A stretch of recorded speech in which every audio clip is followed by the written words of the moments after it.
In St. Mary Mead, where the hedges wore white lace and the church tower kept an old man's vigilance over the roofs, Christmas had come properly. The lanes were powdered with frost, and the cottages exhaled smoke the color of pigeons, and there was the brisk, clean smell of coal along with the sweeter, homelier incense of mince pies and orange peel that had boiled in preserving pans. The vicarage, with its sensible ivy and slightly draughty passages, had been bright since tea-time. Mrs. Clement, too young by village standards to be a vicar's wife and too frank to pretend otherwise, moved about in a whirl of mauve scarf and mistletoe green jumper, issuing commands that were really please. The annual Christmas Eve caroling had drawn the usual devoted participants, each carrying their own particular blend of musical ability and social expectation. Miss Marple sat near the fender with her knitting, watching the familiar ritual unfold. She had begun a white baby's jacket and already thought it too lacy by half. She would unpick the pattern when she got home. That happened often with Miss Marple. Things looked one way in company and another in her sitting room. Mr. Hubert Nash arrived carrying his own lantern, one with a cracked pane that made a small, unmusical whistle when he turned. Miss Marple noticed the fine crescent in the glass and filed it away with other small observations. Nash had the cheerful prosperity of a successful ironmonger, though his eyes seemed slightly too small for his expansive good humor. His wife Irene brought his muffler with small pinching hands and the tight mouth of someone who heard clocks ticking in her head. Mrs. Sylvia Vane, new to the old dower house, had dressed for caroling as if there were some chance of being painted in oils while doing it. She wore sealskin and had lips sufficiently red to be noticed but not commented upon, a neat achievement in a village where hair color could be debated for weeks. When she spoke of sending her man ahead to prepare refreshments, Miss Marple observed the calculated confidence of someone accustomed to entering rooms and commanding attention. The group set off into the crisp evening air, their voices rising in familiar harmonies through the frosty lanes. At each stop, Nash's lantern provided its distinctive whistle, and Miss Marple noted the faint scent of violet on his muffler, not a fragrance one would expect on an ironmonger's person. It was at the corner by the yew hedge, where the road to the mill turns off, that Nash announced he would cut across alone. "No use my feet making a detour for the beauty of it," he said, lifting his whistling lantern. "Good night, Miss Marple. Good night to you, Mrs. Vane." Mrs. Vane smiled with that attentive, almost tender amusement that made men feel their jokes were rounder than they were. "Good night, Mr. Nash. You sing marvelously straight." He stepped into the darker path, his lantern's pale circle moving at knee-height before the yew, swallowed him. Young Peter Maddox, truthful but knowing that most of what children know goes nowhere, saw another shadow in the deeper hedge and heard a different kind of step, the careful step of somebody thinking very hard about feet. When Nash failed to arrive home and his lantern was found floating in the mill pond, quite extinguished, St. Mary Mead discovered that even the most innocent Christmas tradition could harbor the darkest of secrets. By morning, the pond wore a skin of ice, thin as sugar on a tart, except where the reeds had been troubled, and there the water showed a black eye to the village. Young Tom Miller, the constable's nephew, had found Nash's body caught among the rushes at first light, the grey muffler nowhere to be seen but the man himself, unmistakable even in the dawn's uncertain light. The lantern had been fetched out earlier with a rake, its cracked pane glistening like a tear on the bank, where it waited to tell its story. Miss Marple, who believed in starting the day with strong tea and stronger facts, walked down with Mrs. Clement to the mill before the frost had properly lifted. They arrived to find a little theatre already assembled. Irene Nash, chalk pale and composed in a way that suggested either shock or long preparation. Young Peter Maddox, solemn with the importance of being a witness. Mrs. Vane, in her sealskin coat, positioned exactly where the morning light would find her most becoming, and Constable Jarvis, who had arrived from Much Benham with his notebook and an air of determined efficiency. Irene kept her hands clenched in her muff, the hands of a woman who had resolved to say nothing and to say it firmly. He was always careless about paths, she announced to the general air, her voice carrying no more emotion than if she were discussing the weather. He cuts across everywhere. I've told him 100 times about that mill path. Mrs. Vane, who possessed the particular gift of standing exactly where she would be noticed to best advantage, offered a small, appropriate shiver. The path was treacherous last night, Constable. The frost made everything glitter like spun sugar. One could so easily misstep in the dark. Her lips suggested sympathy, but Miss Marple noticed how her eyes assessed the audience, measuring their reactions with the precision of someone accustomed to managing impressions. Constable Jarvis, who had yet to master authority without bustle, wrote carefully in his notebook. "Mr. Nash didn't return home last evening, Mrs. Nash. When exactly did you notice his absence?" When Mrs. Nash said 11 o'clock, Miss Marple observed, with that timid-seeming tone that never frightened anyone into caution, that it seemed rather late for carolers to still be about. Mrs. Clement hurried to explain. Mince pies at the hall, the vicarage clock running slow, delays at doorsteps where elderly residents counted every verse twice. Peter Maddox, who had been waiting like a corked bottle, finally burst. "I saw another man in the hedge," he announced with the gravity of someone delivering crucial intelligence. "Not Mr. Nash, someone else. He stepped very carefully like this." The boy demonstrated, placing each foot with exaggerated precision, as if afraid the very stones might betray him. Mrs. Vane's laugh fell light as ash.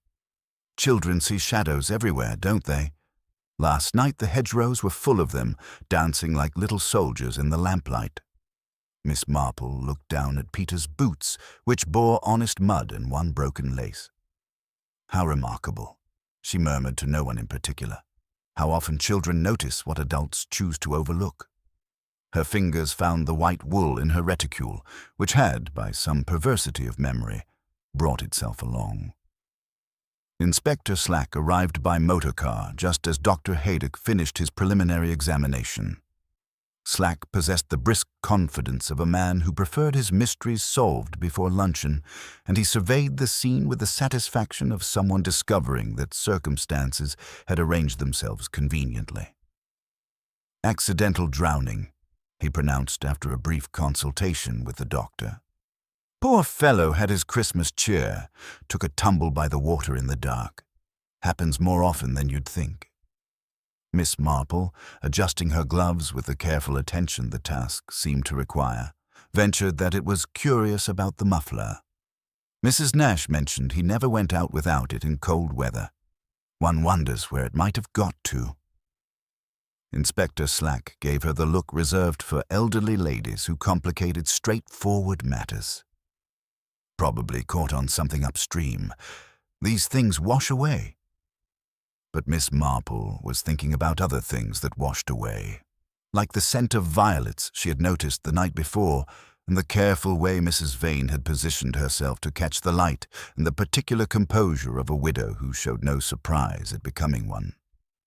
In her experience, the most telling clues were often the ones that floated just beneath the surface, like lanterns in a mill pond, waiting for someone with patience enough to fish them out. By afternoon, St. Mary Mead had arranged its shock into the more manageable currency of conversation. The frost held, and so did opinions. At the post office, where Mrs. Fowler dispensed both stamps and village intelligence with equal efficiency, a small queue formed for the latter. Miss Hartnell declared that men invariably came to grief by taking shortcuts, while Mrs. Price Ridley suspected illicit drinking. Mr. Badger, the postmaster, remembered that Nash's accounts were always settled promptly, which he considered a sign of character. Miss Marple came in for thread. She always required more than she possessed, and listened with that gentle inattentiveness which had trapped many useful facts. When Mrs. Fowler mentioned that a large florist's box had gone up to the old dower house, the pie, previous week, Miss Marple agreed that hothouse violets did cheer a room wonderfully. "Fancy that in December," Mrs. Fowler added with the satisfaction of someone who had noticed something worth noticing. From the post office, Miss Marple walked to Nash and Son, ironmongers, where the blinds were respectfully lowered. The bell jangled with an embarrassed note when she pushed the door. Mr. Rouse, the assistant, emerged from the back with an apron damp at the hem and the scrubbed look of someone who had been keeping busy to avoid thinking. "Shop's closed today, Miss Marple," he began, then added, because sympathy costs nothing, "Mrs. Nash said to tidy the counter." He was very particular about the counter, Mr. Nash was. Miss Marple's eyes, which had a way of noticing things without seeming to, observed the keyboard with its neat labels. "Such convenience for new residents," she murmured, noting a card marked Dower H. Keys. 2 delivered. I suppose the old Dower house required extra keys. "Yesterday evening," Mr. Rouse confirmed. "Pleased to have proper information to share. Mrs. Vane sent her man round just after 7. Mr. Nash stayed to file the second key himself. Said a lady shouldn't be kept out of her own rooms if a lock played up." He shifted uncomfortably. He seemed bothered about something, though. Said someone had been plaguing him about an old account. Spoke sharp of it, he did. Miss Marple purchased her thread and was preparing to leave when young Peter Maddox appeared at the door, still wearing the grave expression of someone carrying important news that adults might not properly appreciate. "Miss Marple," he said with careful formality, "my mother sent me to tell you about the muffler. Mrs. Hartwell found it this morning, caught on her garden gate. The grey one Mr. Nash was wearing last night, with a violet smell." Miss Marple's knitting needles paused in their soft clicking. "Mrs. Hartwell's cottage is on Church Lane, isn't it, Peter?" The boy nodded solemnly. "Yes, miss. Mother says it's peculiar because that's nowhere near the mill path. Quite the opposite direction, really." Indeed it was. Miss Marple thanked Peter gravely and continued her walk, her mind working with the same methodical precision her fingers applied to wool. A muffler that travelled from a mill pond to a garden gate in the wrong direction suggested currents more deliberate than wind or water. Combined with Nash's questions about the Dower house's previous tenants, for she had heard about those inquiries too, through the reliable network of village communication, a pattern was beginning to emerge. She paused by the yew hedge where Nash had last been seen alive, ostensibly to admire the way frost clung to the dark needles. There, caught on a cruel point of yew, was a thin strand of grey wool, the same shade as Nash's missing muffler. She did not touch it, but she noted its position carefully, just where someone might brush against the hedge, while forcing their way through in darkness. The scent of violets seemed to weave through everything, the flowers delivered to Mrs. Vane, the fragrance on Nash's muffler, even a faint trace she had noticed on the manservant's clothes. In Miss Marple's experience, when the same unusual detail appeared repeatedly in a small tragedy, it was rarely coincidence. As the short winter day drew toward evening, Miss Marple reflected that Inspector Slack's tidy conclusion of accidental drowning was beginning to look rather less tidy than it had appeared that morning. Human nature, she'd observed, preferred simple explanations for complex emotions, but the truth had a way of leaving threads that careful eyes could follow, like grey wool on a yew hedge, waiting to unravel a much more intricate design. That evening, as the frost deepened and lamps began to prick the gathering darkness, Miss Marple found herself with an unexpected caller. Mrs. Clement arrived at her cottage door with the particular agitation that comes from discovering one's charitable assumptions may have been misplaced. "Jane, I've been making inquiries about Mrs. Vane," she began without preamble, settling into the familiar chair by the fire. "Very discreetly, of course, but there's something most peculiar about her references." Mrs. Clement's fingers worried at her gloves as she spoke. The previous vicar at Little Wickham, the one who supposedly recommended her so warmly, died 6 months ago.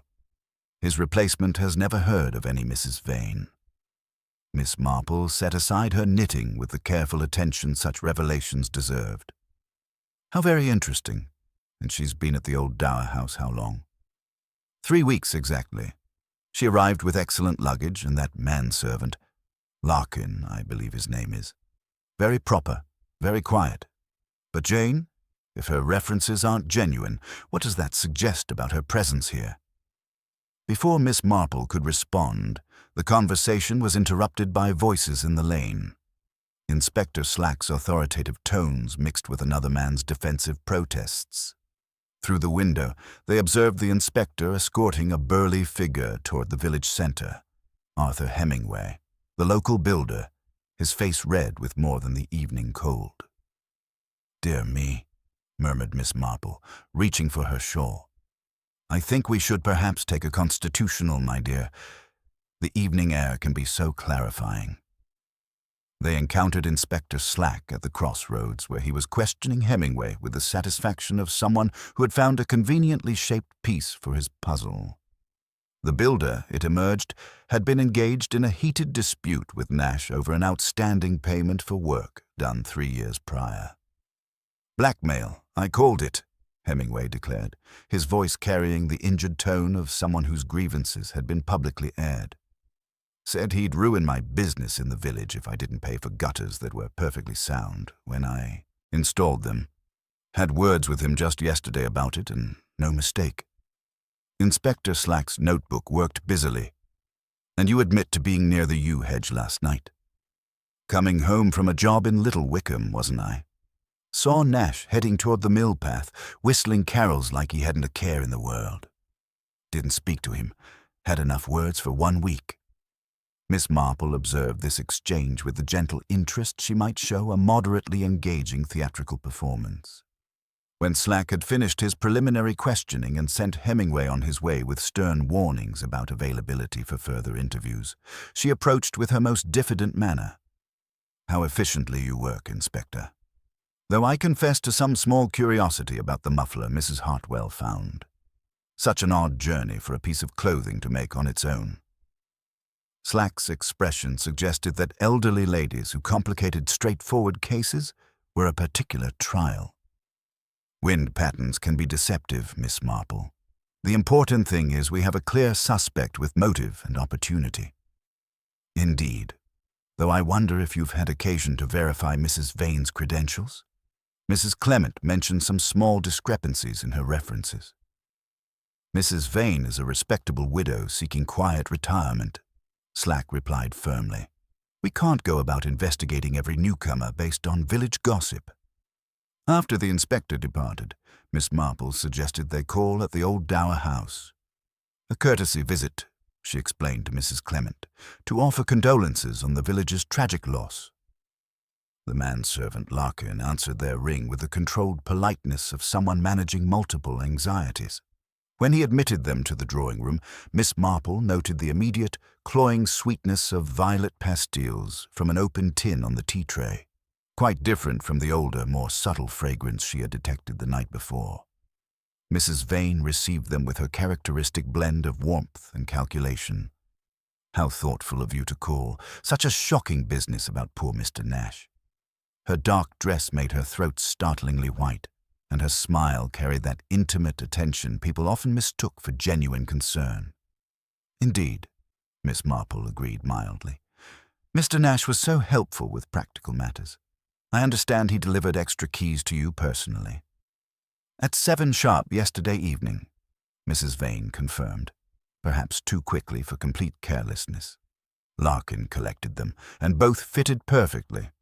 Mr. Nash was most punctilious about such details. Miss Marple's eyes, which noticed things without seeming to, observed the florist's box lid on the mantel-shelf bearing the legend Maison Prévert, Nice, though no flowers adorned the room. "One does what one can to make a place feel like home," she murmured sympathetically. As they prepared to leave, Mrs. Vane offered them pastilles from the silver tin. "They're one small. Comforts in winter," she said, but Miss Marple politely declined, noting that the immediate sweetness was quite different from the lingering, sachèd fragrance she had detected on Nash's muffler, the difference between fresh performance and old habit. Walking home through the crisp evening, Mrs. Clement voiced what they were both thinking. If her references are false, and she's been here exactly as long as these mysterious disputes with Nash began, Surely that cannot be coincidence. Miss Marple adjusted her shawl against the cold. In my experience, my dear, when someone goes to considerable trouble to establish themselves in a particular place under false pretenses, they usually have something very specific they hope to accomplish. The question is whether Mr. Nash discovered what that might be, and whether such a discovery proved fatal to his health. The frost held through the night, preserving footprints and secrets with equal efficiency, while in the old dower house, a light burned late in an upstairs window where someone sat writing letters that would never be sent. Morning brought a brittle sunlight that made every frost-crusted surface gleam like hammered silver, and Miss Marple, who believed that daylight often revealed what darkness concealed, began her inquiries at Mrs. Hartwell's cottage on Church Lane. The small blue gate still bore traces of where the muffler had caught, and Mrs. Hartwell, pleased to be consulted on a matter of importance, received her with the satisfaction of someone whose observations had proved significant. "Found it just there on the top rail," Mrs. Hartwell explained, indicating the precise spot with her thimble. "Caught proper, as if it had been laid across deliberate-like. Stiff with frost it was, Miss Marple, but not wet through. Not pond wet, if you take my meaning." Miss Marple did take her meaning, filing away this crucial detail with quiet satisfaction. "And the scent you mentioned?" "Violets, strong as anything. But not fresh violets, mind you, more like the sachets my grandmother used to tuck among the linens. That deep, lasting smell that comes from flowers, properly dried and kept." Mrs. Hartwell paused thoughtfully. Funny thing for a man's muffler to smell of, particularly Mr. Nash, who was always so practical about such matters. From Church Lane, Miss Marple walked to the Nash residence, where she found Irene in her sitting room surrounded by the particular disorder that follows sudden loss. Account books lay open on the small table, and papers were scattered about with the abandoned look of tasks begun in grief and left unfinished. "Miss Marple?" Mrs. Nash said without preamble. "I've been going through Hubert's things this morning, and I'm afraid I've discovered something rather troubling." Her composed manner of the previous day had given way to something more genuine, the bewildered frustration of someone confronting unwelcome surprises. He'd been increasingly agitated these past weeks, jumping when the post arrived, checking the locks twice each evening. I thought it was merely the strain of the busy season, but now I wonder if there wasn't something more. Miss Marple settled herself with the particular attention such confidences deserved. "What sort of something, my dear?" "Questions, Miss Marple. Endless questions about the old dower house and its previous occupants. He'd been asking everyone in the village about the Carstairs family. How long they'd lived there, why they'd left, what sort of people they were." Mrs. Nash's voice carried the sharp edge of someone discovering that familiar territory held unexpected depths. He said someone had been making inquiries, wanted to know what he might have heard about them. "How very curious. And this began recently?" "About 3 weeks ago, just after Mrs. Vane arrived. He seemed to think there was some connection, though he wouldn't say what." Mrs. Nash's hands worked restlessly at her handkerchief. "Yesterday morning, before the carolling, he seemed particularly troubled.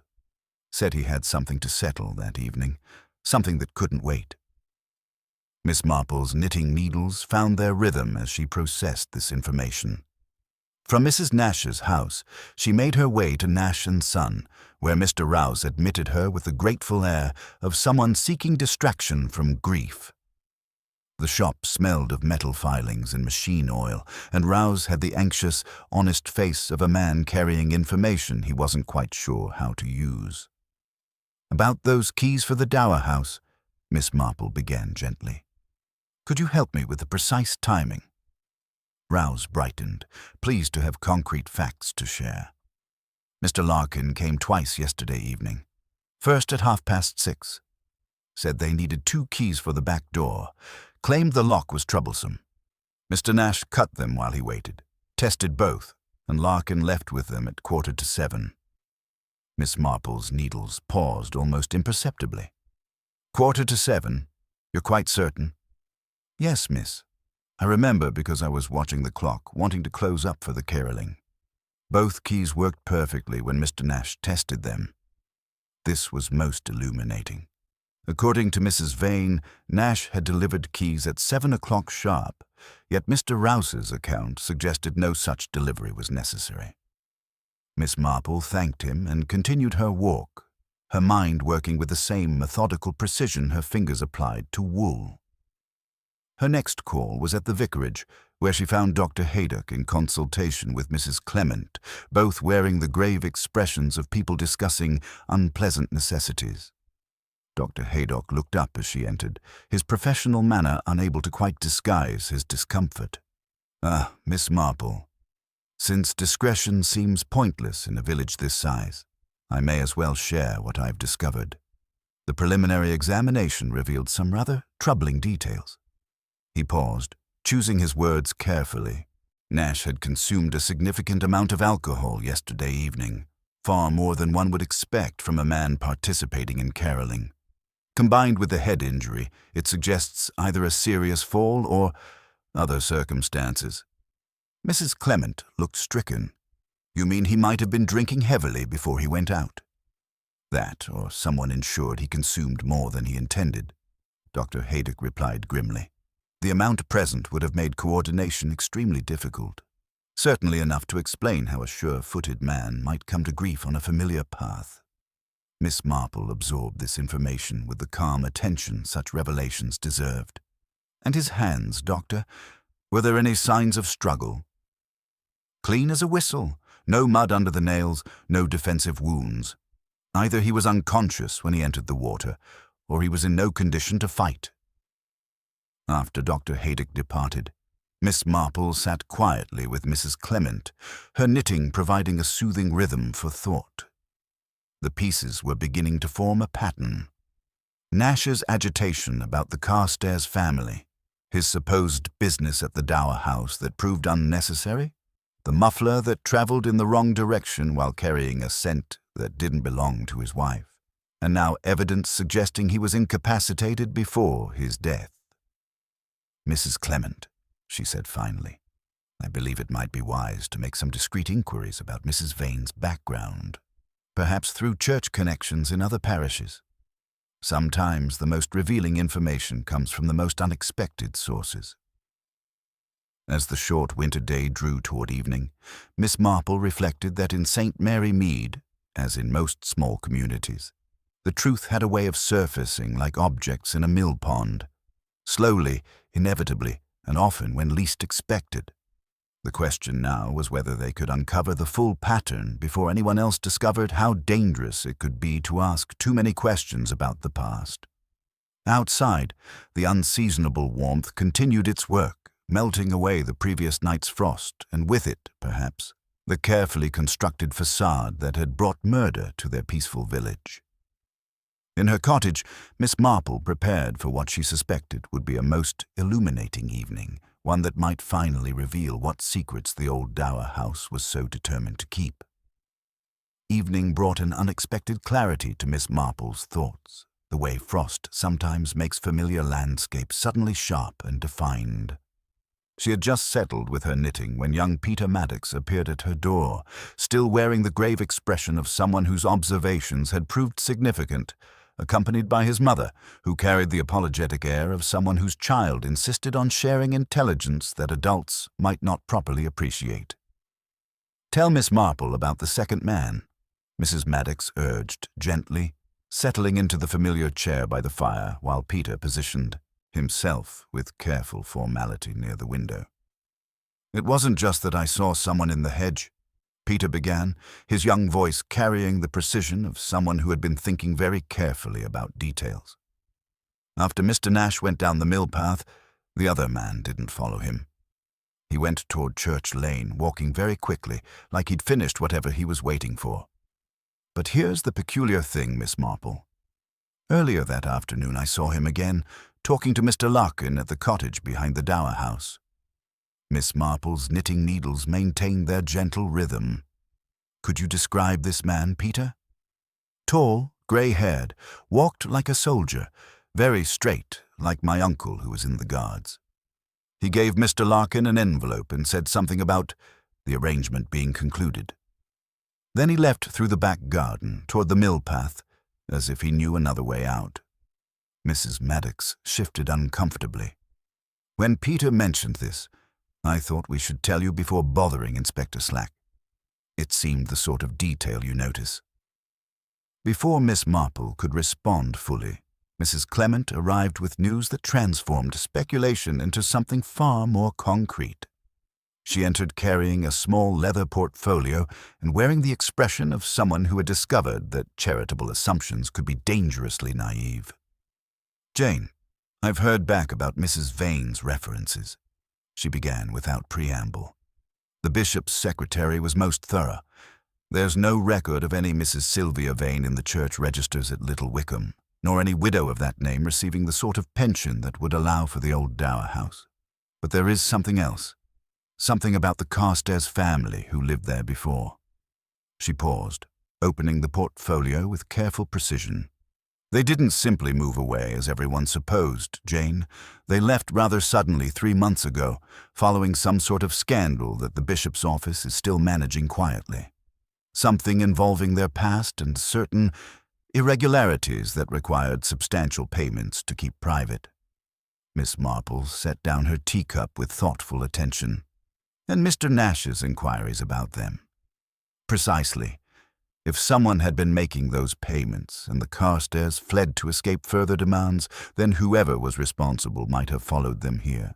And if Mr. Nash, with his methodical nature and position in village commerce, discovered something about Mrs. Vane's true identity—" The pattern was becoming clearer, like stitches emerging from tangled wool.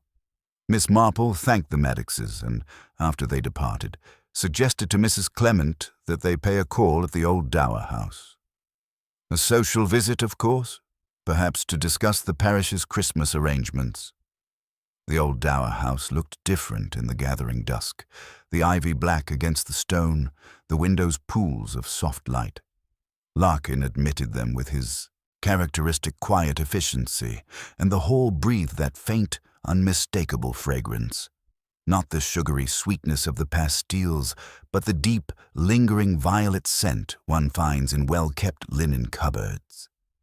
"My dear Miss Marple," Mrs. Vane said, coming forward with practiced warmth. "How kind of you both. I do so long for conversation that isn't about household arrangements." The drawing room was carefully lit, the fire restrained rather than cheerful, and Larkin offered delicate almond cakes before retiring to his watchful background presence. Miss Marple spoke lightly of village doings, then quite by chance mentioned the sad business of Mr. Nash.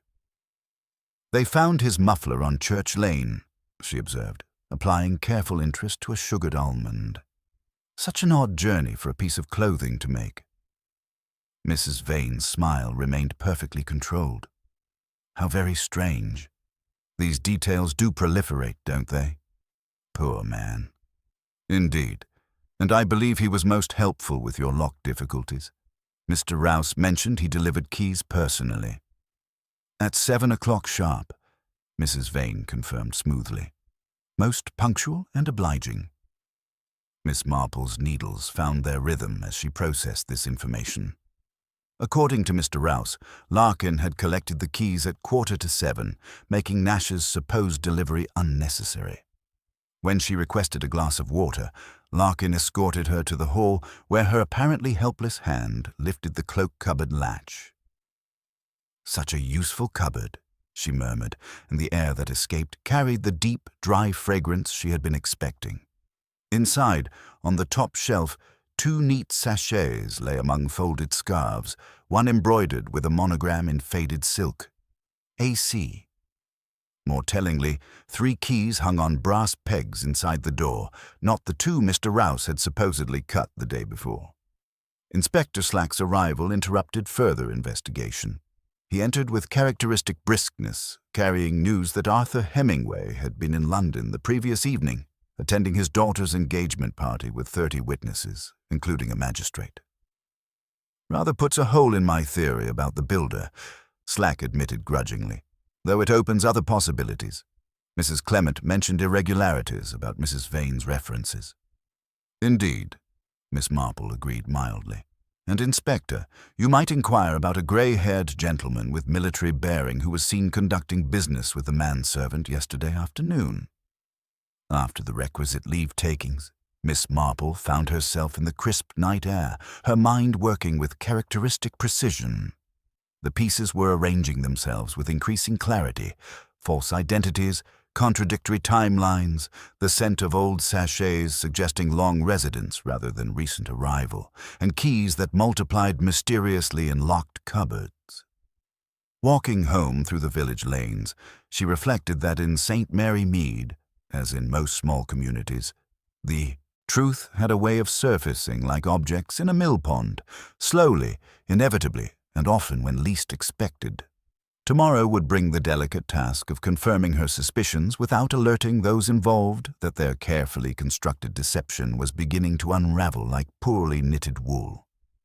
The unseasonable warmth continued its work, melting away the last of the frost, and with it, perhaps, the frozen facade that had brought such calculated deception to their peaceful village. In her cottage, Miss Marple prepared for what she suspected would be a most illuminating day ahead, one that might finally reveal what secrets the old dower house was so determined to keep hidden behind its sachets of dried violets and its mysteriously multiplying keys. Morning came mild and grey, the hedges dripping as if the village had been rinsed and set out to dry. Miss Marple, who had spent a restless night arranging and rearranging the pieces of her mental puzzle, received an unexpected caller before she had properly finished her morning tea. Mrs. Nash appeared at her door with the particular agitation of someone who had discovered that grief could be complicated by unwelcome revelations. "Miss Marple, I found something in Hubert's papers that I think you should see," she began without preamble, settling into the familiar chair with a manila envelope clutched in her gloved hands. The envelope contained a collection of newspaper clippings, all carefully dated and filed with the methodical precision that had characterized Nash's business practices. The headline spoke of scandal in fashionable circles. "Society blackmailer exposed. Mysterious Mrs. Ashford vanishes. Police seek woman in connection with extortion ring." He'd been collecting these for weeks, Mrs. Nash explained, her voice carrying the bewildered tone of someone discovering that familiar territory held unexpected depths. All about a woman named Adelaide Carstairs, though she used various names apparently. She specialized in discovering secrets about wealthy families and making them pay handsomely for her discretion. The woman pictured bore a striking resemblance to Mrs. Vane, though the hair was arranged differently and the clothes suggested an earlier fashion. Miss Marple studied the photographs with careful attention, noting how the newspaper accounts described Adelaide Carstairs' particular method: establishing herself in small communities under false identities, befriending prominent families, and gradually extracting information that could be turned to profitable advantage. According to the articles, she had disappeared from London 3 months ago, just before the police could arrest her. From Mrs. Nash's cottage, Miss Marple walked to the vicarage, where she found Mrs. Clement arranging choir lists with conscientious care. There had, it seemed, been a stop at the old dower house during the carolling. The carolers had been admitted by Larkin, who served a steaming punch, in small glasses etched with vines. Pretty things, Mrs. Clement recalled, but impractical to wash. Mrs. Vane remained in the doorway, Mrs. Clement added, searching her memory with careful precision. She did not drink herself. She laughed and urged others, but she hardly crossed the threshold. Mr. Nash had praised the warmth of the punch and taken a second cup, which Mrs. Price Ridley privately considered greedy. Mr. Badger said the punch had a bite to it and was equal parts hospitality and recklessness. Miss Marple's knitting needles found their rhythm as she processed this crucial information. A hostess who urged others to drink while abstaining herself, combined with Dr. Haydick's evidence of Nash's excessive alcohol consumption, painted a most disturbing picture of calculated intoxication. Her contemplations were interrupted by young Peter Maddox, who arrived breathless with fresh intelligence. "Miss Marple, something's happened at the old dower house. Mr. Larkin has quite vanished. Inspector Slack is there now, and they've found signs of a struggle in his room." Miss Marple thanked Peter and made her way to the old dower house, where she found Inspector Slack emerging with Constable Jarvis, who carried a small wooden strong box bound with tarnished brass. The inspector's characteristic confidence had given way to frustrated bewilderment. "More complications, Miss Marple," Slack grumbled. "Larkins disappeared in the night, and we've found this hidden in a false bottom of his linen chest. Contains old share certificates, foreign currency, and letters addressed to one Alistair Croft from Adelaide Carstairs, dated just before the Carstairs family fled the dower house." Miss Marple's eyes, though seemingly focused on the winter roses, took in every detail. The AC monogram she had observed on the sachet in Mrs. Vane's cupboard suddenly acquired new significance. "The letters, Inspector, do they shed light on Mr. Nash's recent agitation? Rather personal correspondence about a secret partnership, financial demands, and threats of exposure if payments weren't made. It appears Mrs. Vane was blackmailing the Carstairs family, and Nash either served as go-between or stumbled upon the truth during his inquiries." Miss Marple nodded thoughtfully. The pattern was becoming unmistakably clear. Adelaide Carstairs, operating under the name Mrs. Vane, had established herself in the old dower house not for quiet retirement, but to continue her blackmail operations from the very property she had helped her victims abandon. Nash's methodical nature and position in village commerce had made him dangerous to her carefully constructed deception. "And the violet sachets, Inspector?" Miss Marple inquired gently. "Did you notice their particular fragrance in the strongbox?" Slack looked momentarily nonplussed. "Sachets? What would sachets have to do with it?" "A great deal, sometimes," Miss Marple replied with a faint smile. "Small details often have the largest stories to tell." As she walked home through the dampening lanes, Miss Marple reflected that the disappearance of Larkin and discovery of the strong box, while seemingly providing clear evidence of Mrs. Vane's guilt, might actually represent another layer of deception. In her experience, when convenient evidence appeared exactly when needed, it was worth questioning whether someone had arranged for its discovery. The true pattern, she suspected, lay deeper beneath these glittering new revelations. The unseasonable warmth continued its work, melting away winter's concealment, and Miss Marple prepared for what she sensed would be the most delicate phase of the investigation. Tomorrow would bring the careful task of distinguishing between the truth and the elaborate fiction that someone desperately wanted them to believe. In St. Mary Mead, as in most small communities, the most obvious solution was rarely the correct one in such intricately woven human tragedies. That evening, as the unseasonable warmth continued to work its subtle changes on the village landscape, Miss Marple found herself drawn to consider the curious mathematics of evidence. In her experience, when convenient discoveries appeared with such precise timing, it was worth questioning whether someone had arranged for their revelation. The strong box, with its damning contents, troubled her not because it failed to implicate Mrs. Vane, but because it succeeded too perfectly, like a stage prop placed exactly where the audience would notice it. The next morning brought thin sunlight and the particular clarity that comes after a night of careful thought. Miss Marple, who believed that journeys taken by objects were often more enlightening than those taken by people, elected to begin her inquiries at the railway station. Porter Sims, blessed with the patient expression of a man accustomed to other people's haste, proved most helpful when approached with courtesy and the promise of Mrs. Clement's toffees. "Tall gentleman, ma'am.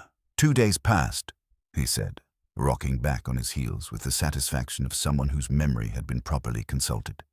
Straight as a ramrod, neat grey mustache, took a valise into left luggage. Label read A. Croft. Asked about the last train to Reading yesterday evening, then never came back for it. Smelt of hair tonic, flowery stuff. My missus said violets, same as her grandmother's sachets. Miss Marple examined the entry book with careful attention. There, in Sims's practical hand, was written A. Croft, 1 case. Ticket, 413. The timing troubled her considerably. Larkin's disappearance in the same night that Mr. Croft failed to collect his valise struck her as a contrivance that would serve certain purposes very well indeed. From the station, she made her way to the vicarage, where Mrs. Clement awaited with news that transformed speculation into something approaching certainty. The bishop's secretary had provided additional information about the Carstairs family's departure, information that cast all recent discoveries in an entirely different light. The Carstairs weren't victims of blackmail, Jane, Mrs. Clement began, settling into her familiar chair with the careful precision of someone delivering significant intelligence. They were accomplices. Adelaide and Alistair Carstairs were siblings who worked together for years, targeting wealthy families in small communities. The scandal that drove them from London involved a botched attempt to extort money from a cabinet minister's widow. Miss Marple's knitting needles paused in their gentle rhythm as the implications settled. If the Carstairs had been partners in crime rather than victim and perpetrator, then everything about the current situation required reconsideration. And their departure from St. Mary Mead? They left suddenly after a dispute with a local businessman who had discovered their true identities and threatened exposure. According to the bishop's records, that businessman was almost certainly Hubert Nash. The pattern was reshaping itself with disturbing clarity. Miss Marple thanked Mrs. Clement and, after her departure, decided that a social call at the old dower house was very much in order.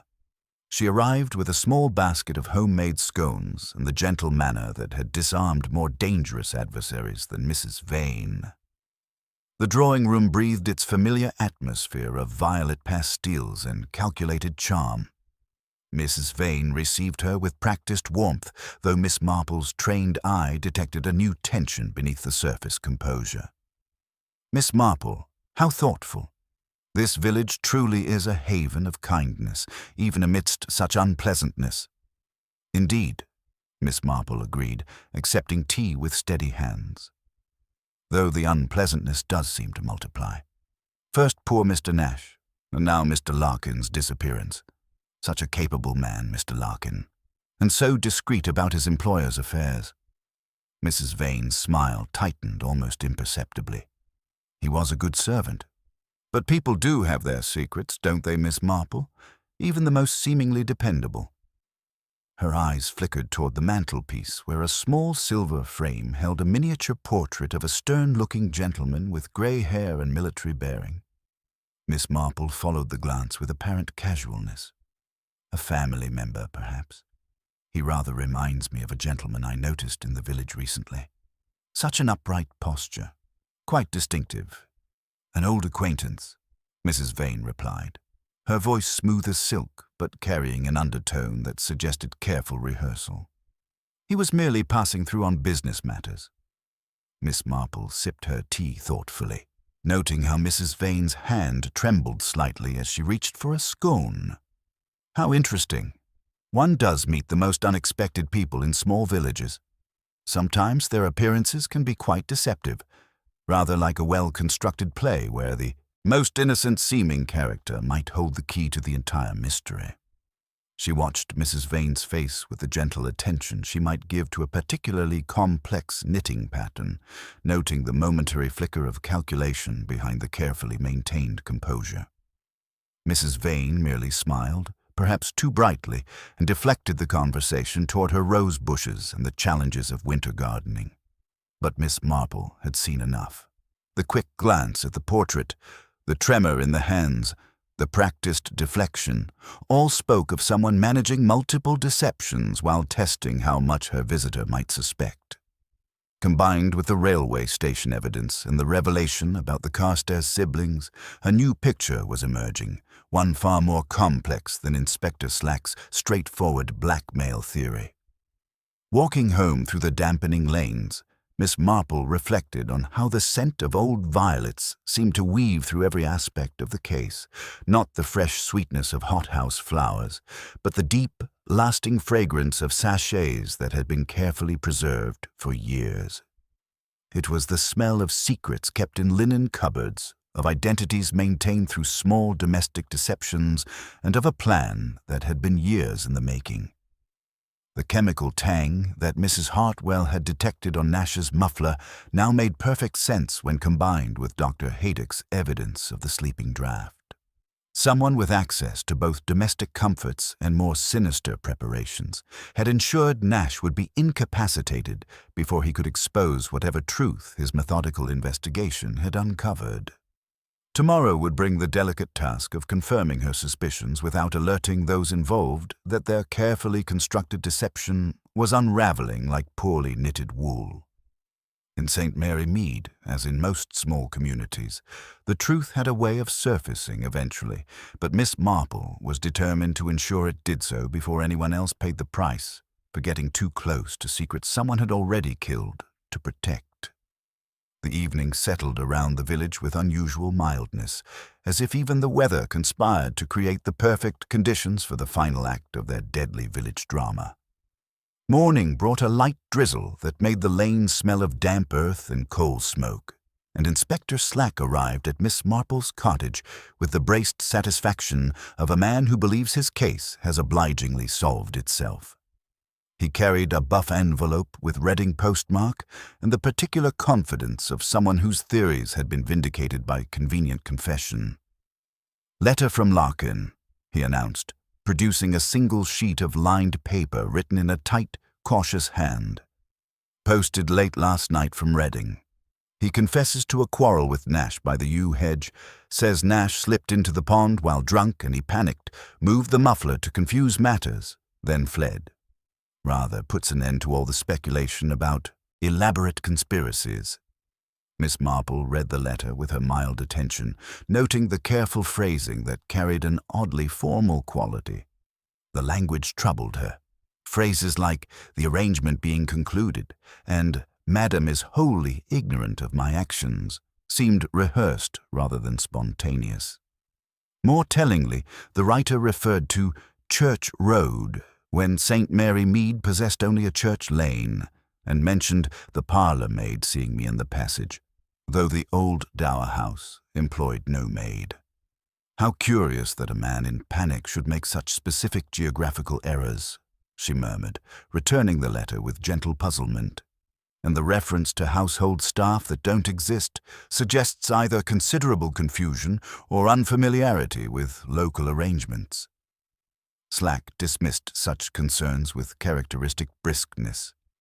"Nerves, Miss Marple. Man in a state makes mistakes." He produced a small brass key from his pocket. "This was enclosed. Fits the dower house cellar perfectly. We found an empty bottle behind the preserves. Smells of spirits and something sweet. Dr. Haydock confirms it could have contained a sleeping draught." After Slack's departure, Miss Marple made her way to the railway station, where Porter Sims greeted her with the cheerful satisfaction of someone whose observations had proved significant.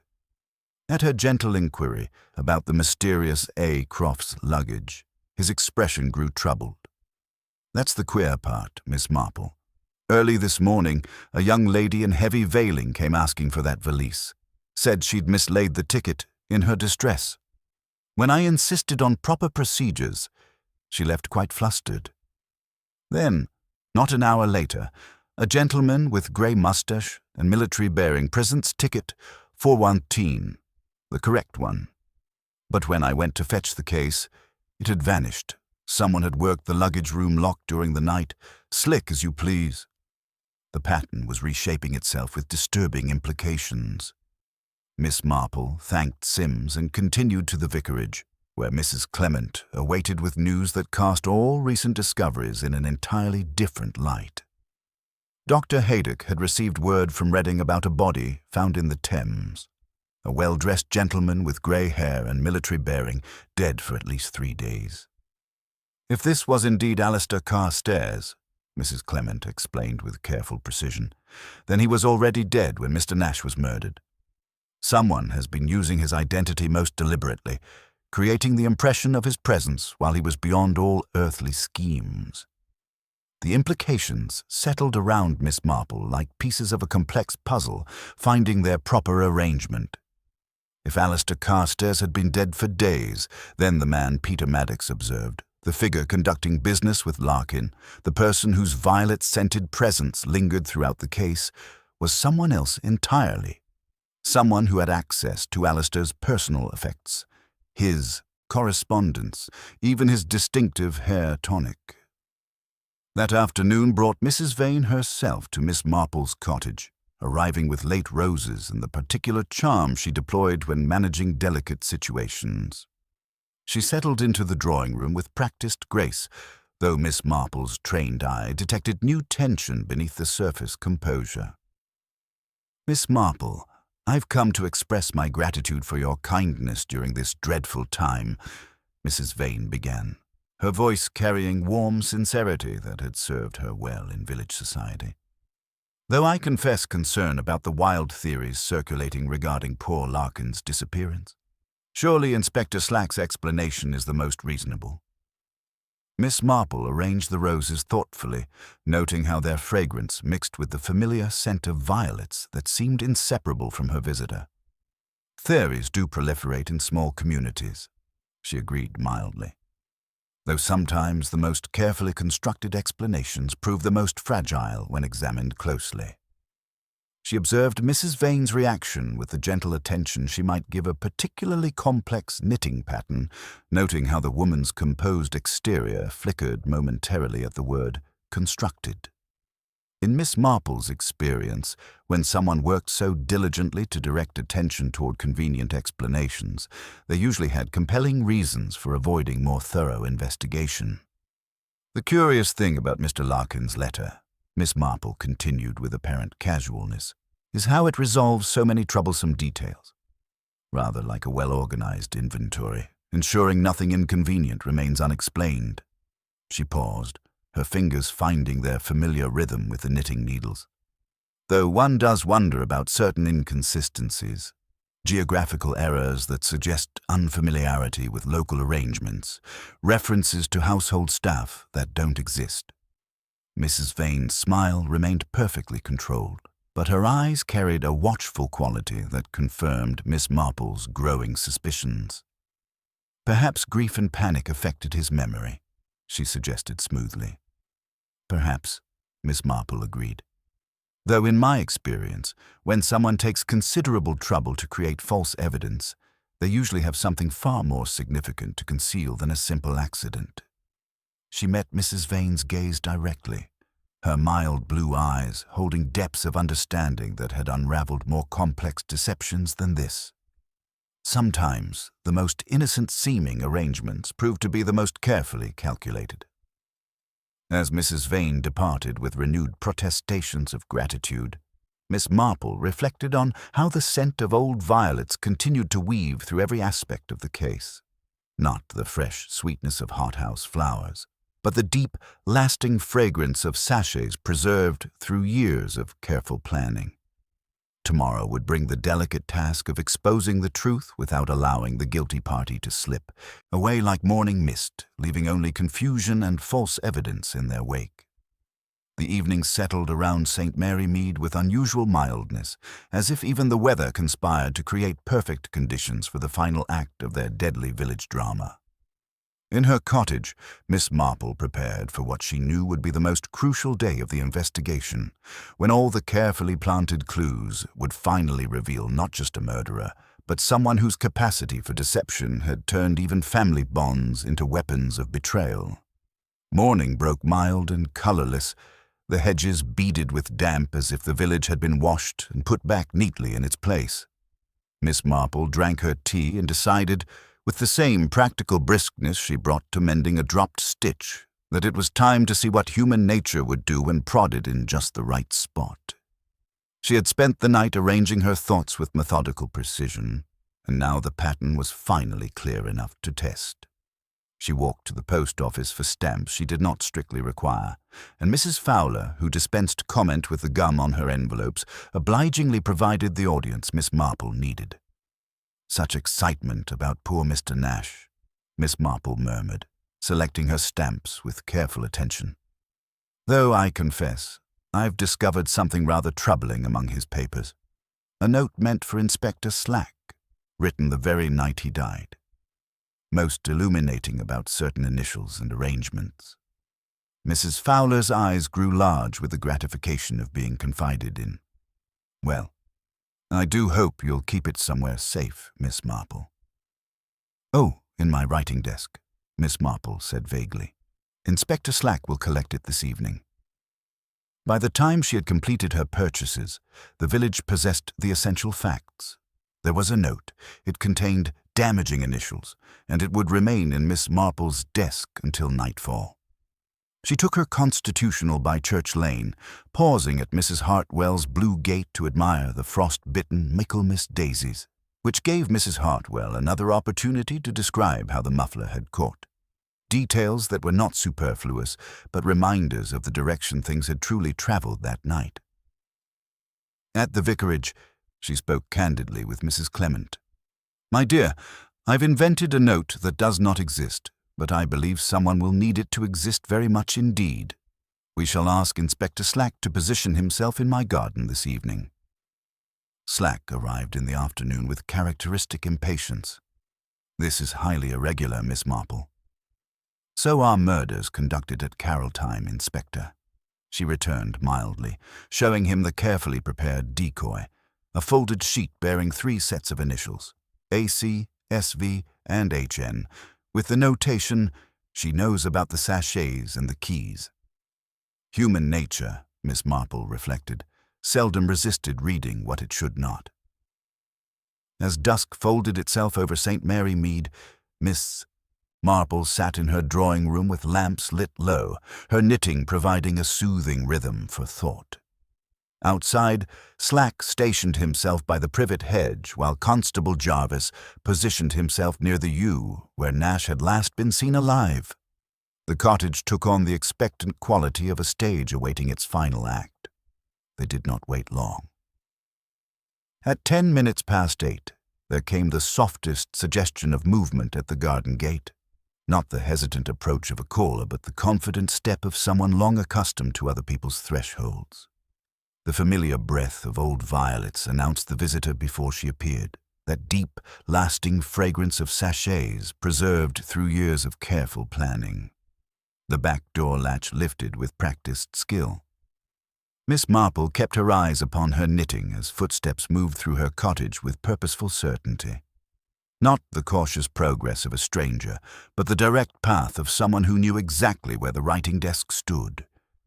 The desk lid opened with barely a whisper. Paper rustled. There was a held breath, then the slightest intake of someone reading what they had feared to find written. Miss Marple coughed delicately, and the intruder froze. Then came the swift retreat, but Slack was ready. The scuffle was brief, ending with Mrs. Vane, or rather Adelaide Carstairs, standing in Miss Marple's garden with the false note clutched in her gloved hand, and her carefully maintained composure finally shattered. "Quite unnecessary, really," Miss Marple observed gently as they returned to her sitting-room. "You see, Inspector, Mrs. Vane never left St. Mary Mead at all. When the police closed in on Adelaide Carstairs in London, she simply vanished, but not to France or America, as everyone supposed. She came home to the old dower house, where she had been quietly establishing her Mrs. Vane identity for months, while her brother Alistair managed their London operations. Adelaide Carstairs sat rigidly in the chair, her mask of genteel widowhood finally abandoned to reveal the calculating intelligence beneath. "You have quite an imagination, Miss Marple." "Indeed I do," Miss Marple agreed pleasantly, though in this case the facts arranged themselves rather clearly. The violet sachets in your linen cupboard, embroidered with AC, required months to develop their characteristic scent, not something acquired in 3 weeks of residence. When Alistair was murdered by former associates in London, his body found in the Thames 3 days before Mr. Nash's death, you saw an opportunity to eliminate the one person who threatened your new life. She paused, her knitting needles finding their gentle rhythm as she continued.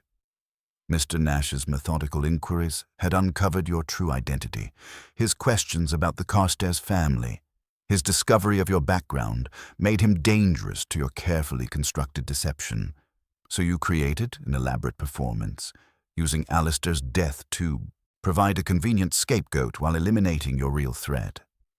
Inspector Slack's notebook worked busily. The keys, the confession letter, all fabricated? Precisely, Miss Marple confirmed. The keys were unnecessary. Mr. Rouse had already provided them to your supposed manservant. But you needed an excuse to lure Mr. Nash to the dower house, where you could dose his drink with sleeping draught during the carolers' visit. The confession letter, with its geographical errors and references to non-existent staff, was written by someone unfamiliar with local arrangements, someone who had been Adelaide Carstairs far longer than Mrs. Vane. Adelaide's composure cracked entirely. "He was going to ruin everything," she said, her voice carrying none of its former warmth. "Years of careful planning, of building this new life. He couldn't simply let sleeping dogs lie." "No," Miss Marple agreed sadly. "But then, neither could you. You see, my dear, the most dangerous criminals are often those who understand human nature well enough to manipulate it with surgical precision. You turned even our most innocent Christmas traditions into weapons of betrayal." As Inspector Slack led Adelaide Carstairs away, Miss Marple reflected that in St. Mary Mead, as in most small communities, the truth had a way of surfacing like objects in a mill pond, slowly, inevitably, and often when least expected. The scent of old violets would fade from the old dower house, but the memory of how easily evil could disguise itself as respectability would linger long after the last of winter's frost had melted away. Outside, the unseasonable warmth continued its work, dissolving the last concealment of winter just as the truth had finally dissolved the carefully constructed lies that had brought murder to their peaceful village. The pattern, at last, was complete. 3 days later, St. Mary Mead had settled into the particular quiet that follows the resolution of extraordinary events. The old dower house stood empty again, its windows reflecting winter sky like closed eyes, while the village gradually absorbed the truth that their charming newcomer had been neither charming nor new, but something far more dangerous disguised in the comfortable trappings of respectable widowhood. Miss Marple sat in her drawing-room with Mrs. Clement, the white baby jacket finally progressing satisfactorily now that the pattern had been properly understood. The vicar's wife had brought tea and the slightly dazed expression of someone whose charitable assumptions had been thoroughly overturned. "I still cannot quite comprehend how we were all so thoroughly deceived," Mrs. Clement confessed, stirring her tea with mechanical precision. She seemed so genuinely concerned about village life, so eager to contribute to our little community. "That, my dear, was precisely what made her so dangerous," Miss Marple replied, her needles finding their familiar rhythm. Adelaide Carstairs understood that the most effective deceptions are built upon genuine human desires. She gave us exactly what we wanted to see, a refined widow seeking peaceful retirement, someone who appreciated our customs and wished to belong. The full pattern. Revealed, Inspector Slack had departed that morning with a complete confession that revealed the intricate machinery of Adelaide's deception. She had been establishing her Mrs. Vane identity for months before the London scandal broke, using the old dower house as her refuge while Alistair managed their criminal enterprises in the city. When he was murdered by former associates, his body found in the Thames 3 days before Nash's death, Adelaide saw both crisis and opportunity. "The violet sachets were what convinced me of her true identity," Miss Marple explained. "That particular fragrance requires months of careful preservation to achieve its characteristic depth. When I discovered the sachets embroidered with AC in her linen cupboard, I realized she had been establishing her false identity far longer than anyone suspected. The physical deception had been Adelaide's master stroke. Years of working alongside her brother had taught her his mannerisms, his military bearing, his distinctive way of moving. In poor light, wearing his clothes and cologne, she could create a convincing impression for brief encounters. Young Peter Maddox had seen what he expected to see. a tall figure conducting mysterious business in the shadows. But the sleeping draft in Nash's punch, how could she manage that during the caroling? Mrs. Clement asked. Miss Marple's eyes held the gentle satisfaction of someone whose observations had proved crucial. She never drank from the etched glasses herself, did she? Always remained in the doorway, urging others to partake while she abstained. The dose was carefully calculated, enough to incapacitate Nash for transport to the mill pond, but not so much as to be immediately obvious. Character resolutions. Mrs. Nash visited the following afternoon, bringing winter jasmine and wearing the particular composure of someone who had found peace in terrible knowledge. To know the truth, however dreadful, is better than living with uncertainty, she told Miss Marple quietly. Hubert was always too keen on uncovering secrets for his own good, but he died trying to protect the village from someone who would have continued to prey upon us. The village itself processed the revelation with characteristic thoroughness. Mrs. Fowler declared she had always sensed something not quite right about those two perfect manners, while Miss Hartnell recounted her discovery of the muffler with renewed authority. Even young Peter Maddox found himself elevated to the status of local hero, his careful observations having provided crucial evidence. The deeper truth. The saddest part, Miss Marple reflected as the short winter day drew toward evening, is how thoroughly Adelaide understood human kindness and turned it against us. She knew we would welcome a lonely widow, offer friendship and assistance.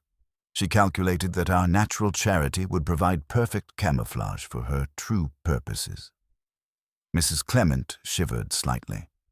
To think we invited such deception into our homes, shared our confidences with someone so thoroughly false. Not entirely false, perhaps, Miss Marple said thoughtfully. I suspect there were moments when Adelaide genuinely appreciated the peace of village life, when the role of Mrs. Vane provided respite from years of criminal enterprise. That may be why she was so determined to eliminate anyone who threatened to expose her.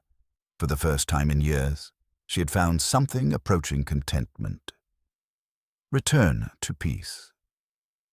As evening settled over St. Mary Mead, the village resumed its familiar rhythms with the particular satisfaction that comes from having weathered deception and emerged wiser. The old dower house would find new tenants eventually, honest people who would fill its rooms with genuine warmth and laughter, gradually erasing the lingering scent of old violets and older lies. Miss Marple continued her knitting as darkness gathered outside her windows. The white baby jacket was nearly complete now, its pattern finally clear and satisfying. Like the mystery of Nash's death, it had required patience, careful attention to detail, and the willingness to unpick false starts in order to discover the true design beneath. Final reflection. The church bells chimed the hour across the winter landscape, and Miss Marple reflected that in St. Mary Mead, as in most small communities, truth had indeed surfaced like objects in a mill pond, slowly, inevitably, and exactly when it was most needed.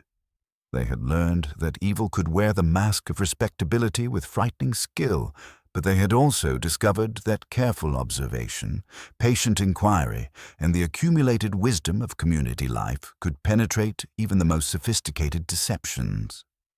The scent of old violets would fade from memory, but the lesson would remain, that the most dangerous deceptions are often those that give us exactly what we think we want, wrapped in the comfortable illusion of human kindness.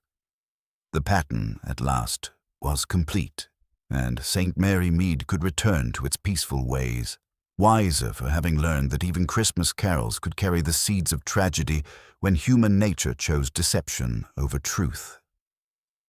In her cottage, Miss Marple finished the evening's knitting, ready as always to notice the small details that others might overlook, should the need arise again in their quiet corner of the world.